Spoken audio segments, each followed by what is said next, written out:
Fala galera, professor André na área, sejam muito bem-vindos ao Texto 21. A gente está aqui com a galera do primeiro ano do Centro de Estudos John Knox e a gente vai dar seguimento, né? Estamos indo agora para a nossa parte 3 a respeito de Saussure e o signo linguístico. Eu vou compartilhar aqui com vocês a minha telinha, ok? E rapidola, de forma muito rapidinha mesmo, bora relembrar aí o que foi que nós naquilo que nós avançamos até então, né? A gente tem aqui a questão do que o Saussure fala sobre a concepção errada, né, do que é uma língua, não é uma nomenclatura, nem uma lista de termos que correspondem a tantas outras coisas. Ele vai dizendo que isso é criticável por diversos motivos, eu não vou repeti-los aqui, mas o principal é o fato de que ela não diz para a gente se a palavra é de natureza vocal ou psíquica, pois qualquer signo pode ser avaliado segundo ambos os critérios, certo? Aí ele vai falando que, embora essa concepção simplista seja criticável, ela nos aproxima da verdade porque ela nos dá algo da natureza dual do signo, certo?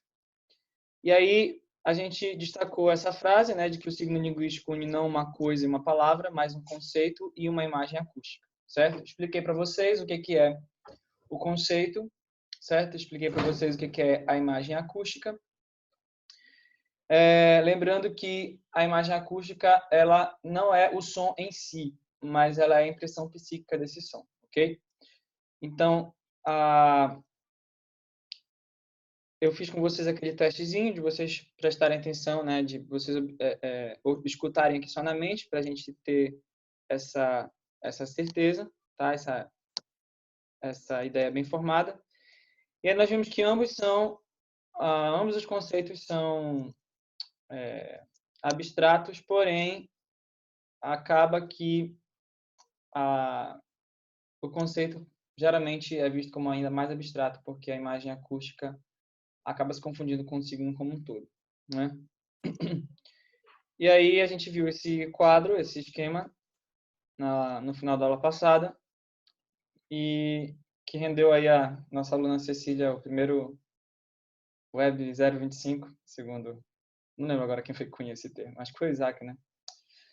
E aí, ele apresenta para a gente, então, o que é o signo linguístico. É a união, a junção do conceito da imagem acústica, né, de tal maneira que eles são indissociáveis. Um reclama o outro, um puxa o outro, ok?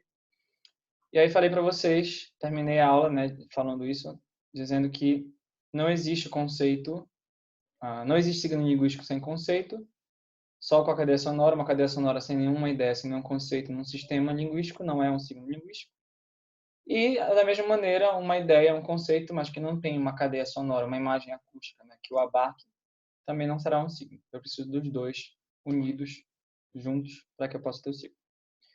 E aí, o Jorge ficou de nos fazer uma pergunta, a gente vai iniciar o assunto de hoje, né, dar continuidade de onde nós paramos hoje, a partir da pergunta do Jorge. Então, Jorge, pode ativar o microfone e fazer a sua perguntinha.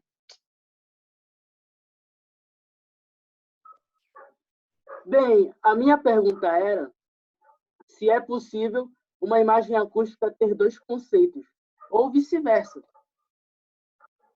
Dois ou mais conceitos. Ou seja, um conceito ter mais uma imagem acústica, né? Sim, também. Ok. São duas. Entendi. Beleza. As duas realidades são possíveis, ok? Respondendo aí o Jorge, as duas realidades são possíveis. Então, isso mostra para a gente algo que a gente vai avaliar e considerar mais lá na frente, certo? Que é a questão da arbitrariedade do signo. Basicamente, o que o Jorge está levantando, está discutindo aqui, certo? Eu posso ter, por exemplo, não, primeiro, vamos começar pela primeira, né? Eu posso ter uma mesma cadeia sonora, vamos dizer assim, e essa mesma cadeia sonora, ela, dependendo do contexto, significar uma coisa ou outra, ok? É claro que dentro da realização da fala, a gente não vai pensar no conceito da outra. A gente vai pensar somente naquela que está dentro do contexto, né? Eu vou dar um exemplo. A palavra nada, por exemplo. A palavra nada é um signo, né? A gente tem um signo nada em língua portuguesa, e aí a gente tem essa cadeia sonora formada de n, né? Os fonemas n, a, d, a. N, a, d, a. Nada. Nada. Certo? E quando eu digo assim, olha, eu não consegui encontrar nada do que eu estava procurando, é muito difícil. Só se você já estiver sendo preparado para isso previamente, como eu estou fazendo agora, né? Que você pense dentro da realização da fala nesse nada como o verbo nadar. Você não vai pensar nisso, certo? A não ser que haja um contexto que te leve previamente a lembrar desse conceito, certo? Mas isso não vai acontecer. Então, por um lado, isso isso um pouco vai de encontro àquilo que o Saussure considerou e escolheu, né, de pensar na língua e não pensar na fala, não pensar no enunciado. E aí esse assunto que contrapõe o pensamento de Saussure quanto ao sistema de língua e de fala é algo que a gente vai ver só no que vem, no segundo ano, com Benveniste, certo? Mas se você quiser já ir adiantando, né, o nome do cara é Benveniste, se escreve com B-E-N, né? Benveniste, ele é francês. O nome é de origem francesa também. Então, o Saussure não considerou isso.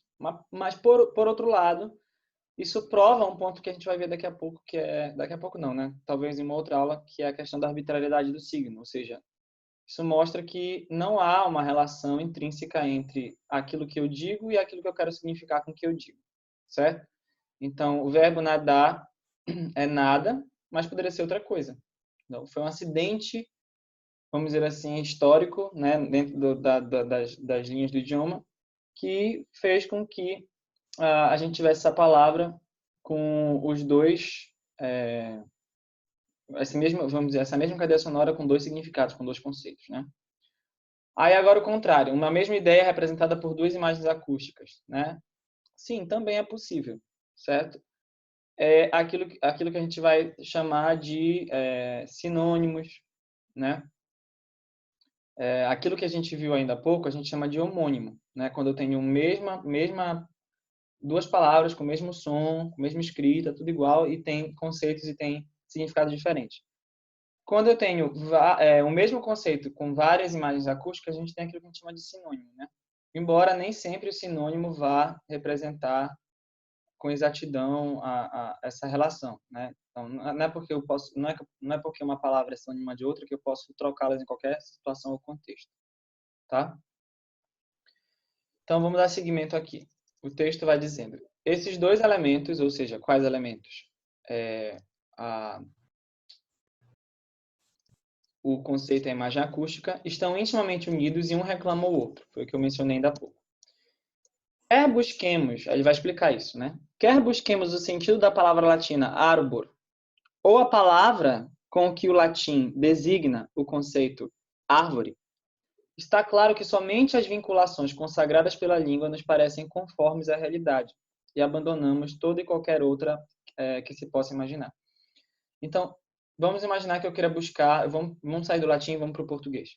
Vamos imaginar que eu queira buscar o sentido, o conceito de árvore, certo? O que é que vem à mente do falante? Vem a imagem acústica. Árvore, certo? Vamos imaginar que eu queira buscar a cadeia sonora árvore, né? Que eu vá utilizar a cadeia sonora árvore. O que é que vem à minha mente, à mente do falante? A imagem, a ideia de uma árvore, certo? O conceito. Então, as vinculações, elas estão consagradas pela língua e a gente não faz, vamos assim, entre aspas, questão de outras, certo? No dia a dia, no uso geral da língua. Então, ele coloca aqui, ó, tá? Conceito de árvore, certo? Aí, entre aspas, que é invocado, certo? Que é reclamado pela imagem acústica, no caso em latim, arbor. Tá? E o contrário também. Eu tenho arbor, quando eu penso em arbor, isso invoca, né? Isso é reclamado pelo conceito de árvore também. E aí a gente vai agora passar para uma nova fase, né? Dentro desses estudos de Saussure aqui. Ele vai explicar o seguinte. Esta definição suscita uma importante questão de terminologia. Chamamos signo a combinação do conceito e da imagem acústica. Mas, no uso corrente, esse termo designa geralmente a imagem acústica apenas. Então, foi aquilo que eu mencionei ontem e estou repetindo aqui hoje, certo? Eu enfatizei bastante isso ontem, no final da aula de ontem, né? Eu estou explicando novamente aqui. Eu tenho o signo aqui. O que é o signo? É a imagem acústica, a junção da imagem acústica com o conceito. Qual dos dois se aproxima mais da materialidade? Os dois são abstratos, os dois são de caráter psíquico, vamos dizer assim.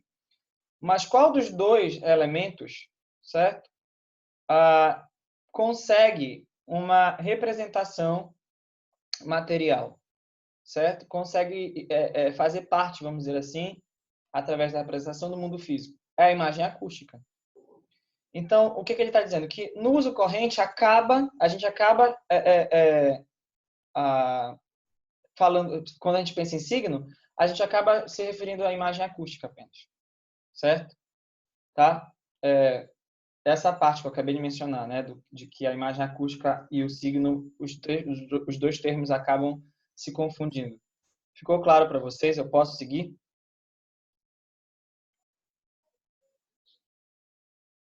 Fala, Cauê. Pode falar, pode ativar o microfone. Eu vou ativar aqui. Ah, vai lá. Dá para ouvir? Dá. É possível pensar num conceito sem pensar numa imagem acústica para representar ele? Sim, é possível. Eu até dei para vocês ontem. Só que aí tu não vai ter o signo linguístico. Não, porque, por exemplo, ontem o senhor falou daquele exemplo lá de perdoar uma vez, perdoar a segunda, mas não perdoar a terceira. Uhum. Aí eu imagino a situação, tipo, a história da pessoa fazendo isso, sabe? A pessoa fazendo exatamente isso. Isso não seria também a imagem acústica? Não. Não, porque qual é o signo? Eu vou falar agora aquilo que eu acabei de explicar, né? Qual é o signo que designa isso em português? Expressa isso para mim em uma única palavra. Não existe. Pois é, entendeu? Então eu consigo pensar num conceito sem ter uma imagem acústica que o abarque, certo? Mas aí eu não vou ter o signo linguístico. O signo linguístico tem que ser a junção dos dois. Tá entendendo? Uhum. Sim. Ok. Beleza, então eu vou seguir aqui. Ele vai dizendo.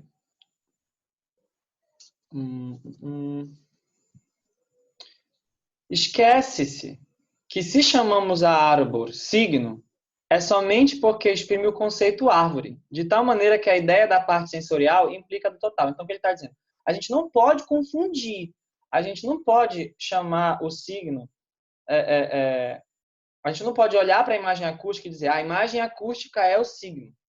Por quê? Porque a imagem acústica só acaba recebendo esse nome de signo, essa terminologia de signo, acaba se confundindo com signo, por quê? Porque justamente junto com ela vem o quê? Vem o conceito. Então a parte sensorial, ou seja, aquilo com o qual eu experimento o signo, que é a imagem acústica, ok? Aquilo que me faz ter a experiência com o signo linguístico, que é a parte que é menos abstrata dos dois elementos, que é a imagem acústica, essa parte sensorial implica o total, certo? Então, mais uma vez, tá? Qual dos dois elementos é o elemento que é mais abstrato? É o conceito. A imagem acústica também é algo abstrato, mas ela se processa no mundo físico. Ela tem uma relação com o mundo físico, uma vez que você só tem imagem acústica porque você ouve, certo? E o som, ele é físico, ok? Mas eu não posso chamar... Então, por que eu não chamo logo o signo de... Eu não chamo logo a imagem acústica de signo? Porque a imagem acústica sozinha, uma cadeia sonora sozinha, não significa nada. Que foi o caso que eu dei ontem, eu acho que foi Fitupis, né? Que eu dei ontem, acho que foi. Fitupis. Tá aí, eu te dei uma cadeia sonora. Você consegue memorizá-la e ouvi-la na sua mente, inclusive com a minha voz. a voz do professor. Mas não tem um signo. Eu não posso chamar fitupis de signo, como eu posso chamar árbor de signo, ele está dizendo aí, porque não há um conceito que é expresso por fitupis. Então, nesse caso, a parte sensorial, fitupis, não tem um total a que fazer referência. Tá? Posso seguir? Tá compreensível o que eu estou querendo dizer aqui?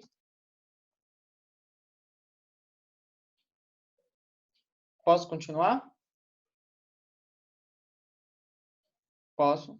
Ok. Beleza. Aí ele diz assim, a ambiguidade desapareceria se... Beleza. A ambiguidade desapareceria se designássemos as três noções, conceito, imagem acústica e signo. Se designássemos as três noções aqui presentes por nomes que se relacionassem entre si, ao mesmo tempo que se opõem. Então, olha só que gênio que isso se era, né? Então, eu preciso achar três nomes, e esses três nomes eles têm que ter alguma coisa de comum entre si, mas, ao mesmo tempo, eles não podem ser sinônimos, certo? Então, qual é a bronca da imagem acústica, dos termos conceito, imagem acústica e signo? É porque eles não trazem por si mesmos, tá, nenhuma ideia de relação entre si. E aí corre-se o risco até mesmo de a gente achar que dois desses termos sejam sinônimos, como é o caso do signo e da imagem acústica. Então, se eu encontro três termos que sejam diferentes, mas que tenham alguma relação, certo? Aí eu consigo melhorar a minha terminologia, certo? Então, veja que a gente está iniciando aqui, né, o capítulo 1, a natureza do signo, e os alunos que fizeram a compilação daquilo que Saussure ensinou, eles foram acompanhando, digamos assim, a evolução, o desenvolvimento do pensamento, né, do professor. Então, a gente começou falando de conceito, imagem acústica e signo, só que isso pode gerar um certo problema e também, ao mesmo tempo, isso não ajuda muito em termos de terminologia. Então, para a gente resolver a situação, ele está dizendo, a gente precisa de três nomes, certo? Que tenham alguma relação entre si, mas que deixe claro que um não é o outro. E o outro não é o daquele de lá. E o daquele de lá também não é um. Certo? Então, propomos-nos, ele continua, propomos-nos a conservar o termo signo para designar o total. Ok. E a substituir conceito e imagem acústica, respectivamente, por significado e significante. Tá? Então, observa aqui. Se a gente for voltar lá para o nosso esqueminha, tá? Então, veja. Aqui agora ficaria escrito o quê? Ficaria escrito significado. E no lugar de imagem acústica, eu teria o quê? Significante. A junção do significado com o significante me dá o que a gente chama de signo linguístico. Certo? No caso, não só o signo linguístico, mas o signo de forma geral. Claro que a gente está lidando aqui com o que é da língua, o próprio da língua. Então, o conceito é o significado, e a partir de agora o conceito é o significado, e a imagem acústica é o significante. Tá? Significado aqui, gente, não está sendo usado no sentido de substantivo. Por exemplo, o significado daquela palavra. Não. Significado aqui está sendo usado como um adjetivo. Tá? A mesma coisa a palavra significante. Está sendo usada aqui como um adjetivo. Tá? Então, não sei quantos de vocês acompanham aquela série The Crown, né?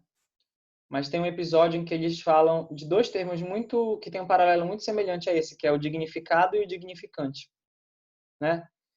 Então, é a ideia. O que é o significado? É aquilo que sofreu o processo de significação, certo? É aquilo que recebeu um sentido. Aquilo que recebeu um sentido é o significado. Foi significado. Né? Então, pensem nisso como um particípio, como uma espécie de voz passiva. Aquilo foi significado, ou seja, aquilo recebeu um sentido. E o significante também é um adjetivo aqui, só que não mais particípio, não mais passivo, porém ativo. Então, eu tenho o significante, que é aquilo que dá o sentido. Então, eu tenho aquilo que dá o sentido e eu tenho aquilo que recebe o sentido. E quando eu junto os dois, eu tenho o signo em si, certo? Não, não no sentido de relevância. No sentido de... É complicado isso, porque, como eu falei para vocês, a gente teve um ano inteiro de semiótica, né? E a gente passou um ano inteiro discutindo o significado da palavra significado. Mas não é no sentido de relevância, é no sentido de... também não é tanto no sentido de atuação, é no sentido de ter um sentido, de ter um uso real na língua, certo? Então, quando eu chamo algo, quando eu digo que algo foi significado, quer dizer que ele recebeu um sentido, não de atuação. Talvez atuação seja uma palavra melhor, no sentido de que agora ele tem uma atuação dentro do idioma. Se for esse sentido de atuação, tudo bem. Mas não é no sentido de relevância, de importância aqui. É no sentido de ter um sentido. Não tem outro jeito de explicar isso, tá? Então, eu tenho dois adjetivos aqui. O significado seria aquilo que recebeu o sentido, tá? É o elemento que recebeu o sentido. E o significante é o elemento que é responsável por trazer esse sentido, por evocar o sentido, o significado. Então, eu não... Perceba você que quando eu uso o signo, tá? Quando eu uso o signo linguístico, por exemplo, aqui, deixa eu ver um signo aqui, a palavra mar, por exemplo. Veja você que eu estou usando o signo mar e qual dos dois elementos do signo mar, com qual dos dois elementos do signo mar, o conceito ou a imagem acústica, vocês entram em contato direto? Podem responder, podem ativar o microfone e responder.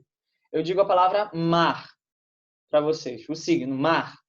Qual dos dois, certo? O conceito ou a imagem acústica é que vai trazer para vocês o sentido do que eu quero dizer?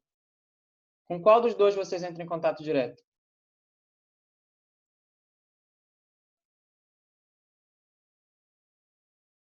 Não entenderam minha pergunta? Pode ativar o microfone para falar.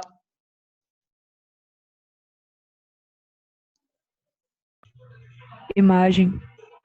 Isso, a imagem acústica, tá?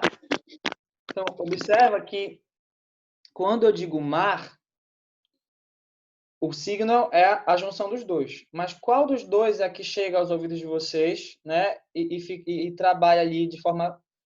passa do físico para o psíquico. O que é responsável por isso é a imagem acústica. Então, ela traz o significado. Ela dá o significado.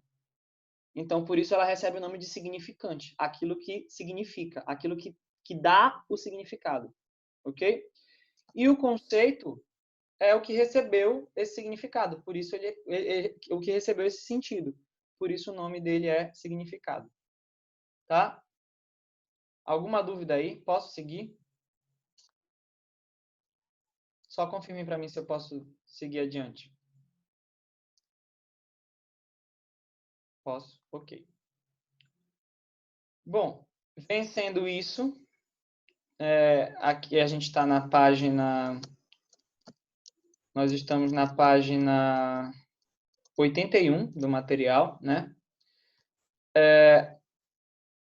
Eu tenho uma má notícia e uma boa notícia, certo? A má notícia é que a gente já está encerrando a nossa aula por hoje, certo?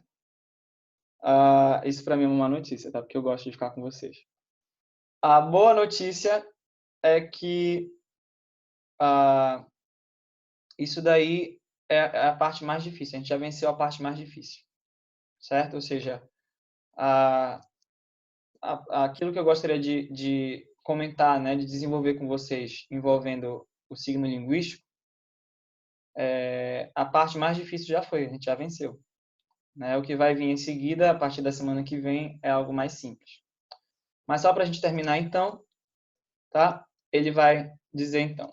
Propomos-nos a conservar o termo signo para designar o total e a substituir conceito e imagem acústica, respectivamente, por significado e significante.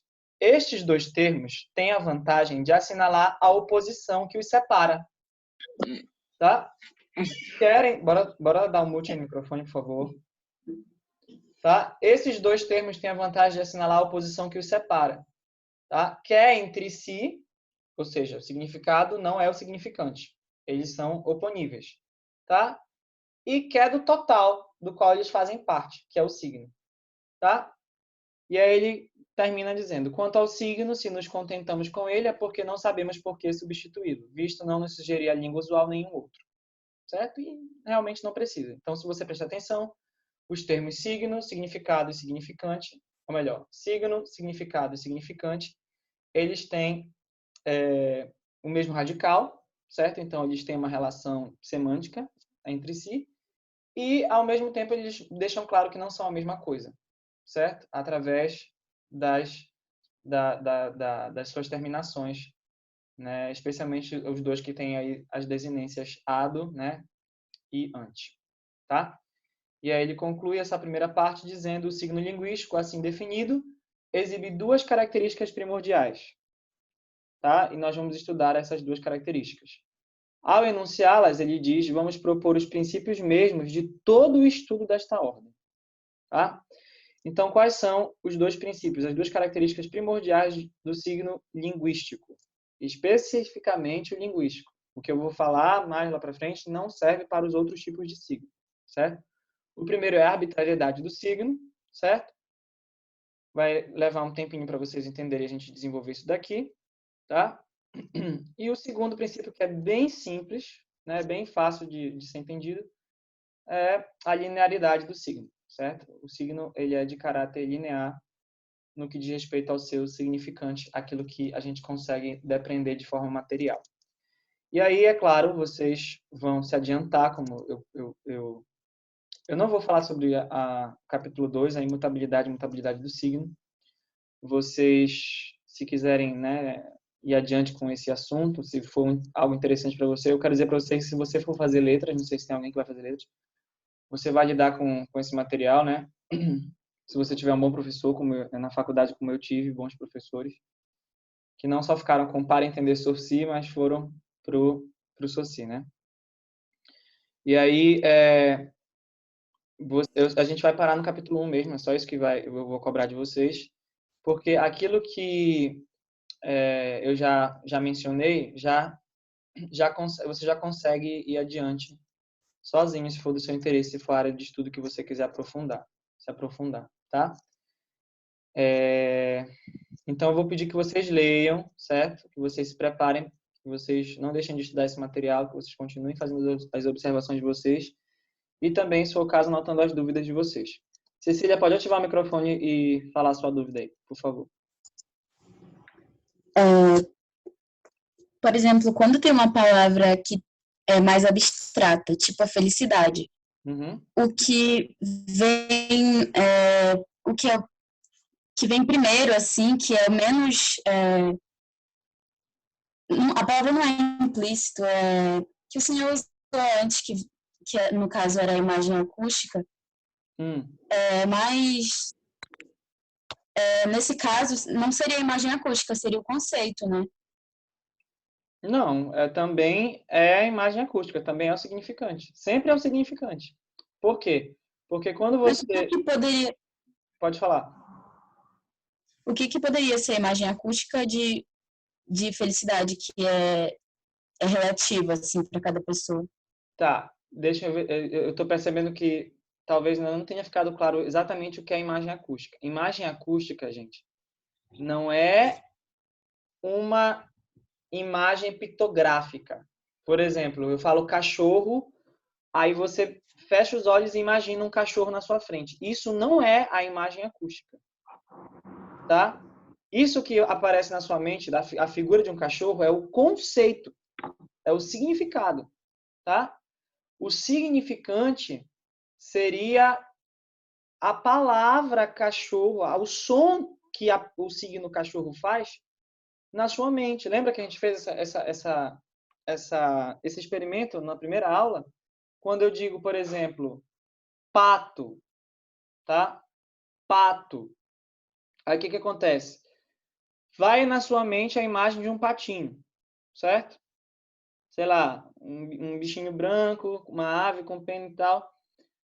Isso que vem na sua mente, a imagem, a figura do pato, do animal no mundo, é o conceito, é o significado. O que é o significante? O significante é essa impressão psíquica que você tem de pato. Ou seja, quando você consegue falar pato só na sua cabeça, sem que você mexa os lábios, certo? E consegue, inclusive, me ouvir falando pato aí na sua cabeça, sem que eu esteja mexendo os lábios. Entende? Então, sempre vai ser a imagem acústica com a qual você vai lidar. Porque qual é a imagem acústica de felicidade? É justamente isso. Felicidade. É a cadeia sonora. E, I, S, I, D, A, D, E. Ok? Beleza? Isso. A imagem acústica é a memória do som. A Bruna disse. Deu uma definição aí, né, bacana pra gente. Então, eu espero que essa aula tenha sido proveitosa, né? A gente já está com o nosso tempo estouradaço. Se vocês ainda tiverem alguma dúvida, você coloca depois no grupo que a gente tira numa outra oportunidade, tá ok? Valeu, galera. Um beijo do Magro. Tchau.